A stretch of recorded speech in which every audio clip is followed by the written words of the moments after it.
ಕೆಲಸ ಮಾಡುತ್ತಿದ್ದ ಆಭರಣ ಮಳಿಗೆಯಿಂದಲೇ 1.66 ಕೋಟಿ ರೂಪಾಯಿ ಮೌಲ್ಯದ ಚಿನ್ನಾಭರಣಗಳನ್ನು ಕಳವು ಮಾಡಿ ಪರಾರಿಯಾಗಿದ್ದ ಮಹಿಳಾ ಉದ್ಯೋಗಿ ಹಾಗೂ ಆಕೆಯ ಸಹಚರನನ್ನ ಪೊಲೀಸರು ಬಂಧಿಸಿದ ಘಟನೆ ಅಹಮದಾಬಾದ್.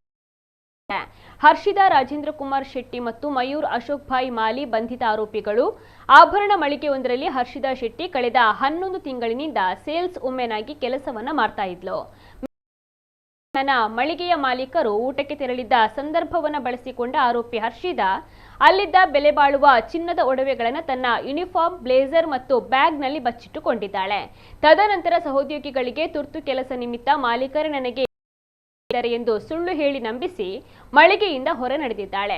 ವಿಚ್ಛೇದಿತೆಯಾಗಿದ್ದ ಹರ್ಷಿದಾ ವಿವಾಹಿತನಾಗಿದ್ದ ತನ್ನ ಪ್ರೇಮಿ ಮಯೂರ್ ಮಾಲಿ ಜೊತೆ ಹೊಸ ಜೀವನವನ್ನ ಆರಂಭಿಸಲು ಈ ಕಳ್ಳತನದ ಸಂಚನ ರೂಪಿಸಿದ್ಲು. ಕಳ್ಳತನದ ಬಳಿಕ ಇಬ್ಬರೂ ಕೂಡ ಬೈಕ್ನಲ್ಲಿ ದೆಹಲಿಯನ್ನ ತಲುಪಿದ್ರು. ಆದರೆ ದೆಹಲಿಯ ಹೋಟೆಲ್ ಒಂದರಲ್ಲಿ ಹರ್ಷಿದಾ ಸ್ನಾನಕ್ಕೆ ತೆರಳಿದ್ದಾಗ ಸಹಚರ ಮಯೂರ್ ಆಕೆಯ ಪರ್ಸ್ನಲ್ಲಿ ಕೇವಲ 18 ಲಕ್ಷ ರೂಪಾಯಿ ಮೌಲ್ಯದ ಒಡವೆಗಳನ್ನ ಮಾತ್ರ ಆತ ಬಿಟ್ಟು ಬಹುತೇಕ ಎಲ್ಲಾ ಒಡವೆಗಳೊಂದಿಗೆ ಕೂಡ ಆತ ಪರಾರಿಯಾಗಿದ್ದ. ಸಿಸಿಟಿವಿ ದೃಶ್ಯಗಳನ್ನು ಆಧರಿಸಿ ತನಿಖೆಯನ್ನು ನಡೆಸಿದ ಪೊಲೀಸರು ಆರೋಪಿಗಳನ್ನು ಬಂಧಿಸಿ ಒಟ್ಟು 22.54 ಲಕ್ಷ ರೂಪಾಯಿ ಮೌಲ್ಯದ ಆಭರಣಗಳನ್ನು ವಶಪಡಿಸಿಕೊಂಡಿದ್ದಾರೆ. ಇದೀಗ ಹೆಚ್ಚಿನ ತನಿಖೆ ಮುಂದುವರೆದಿದೆ.